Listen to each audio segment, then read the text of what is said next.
এইমাত্ৰ আহি পৰিছে আমাৰ মাজত এটি অতিকৈ দুখ খবৰ। বন্ধু বান্ধৱীসকল, বৰষা আৰু নাই। অসমবাসী গোটেই কান্দোনত ভাঙি পৰিছে।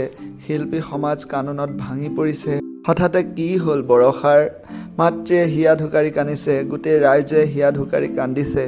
অসমৰ মৰিয়নি জিলাত সংঘটিত হৈছে অতিকৈ দুখ বিদাৰক ঘটনা। নৱমমানৰ ছাত্ৰী বৰষাক বনৰীয়া হাতীয়ে ৰাতি মহতিয়াই লৈ যায়।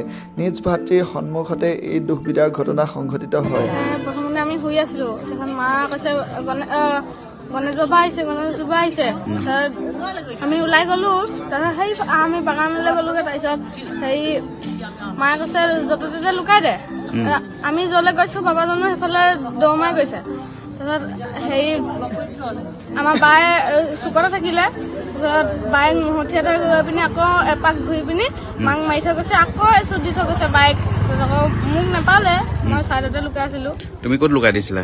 চাহ গছৰ কিনাৰতে। চাহ গছৰ কিনাৰতে কিমান মান বাজিছিলে তেতিয়া? ঘটনা 1:30 মান বাজিছে। 1:30 মান বাজিছিলে।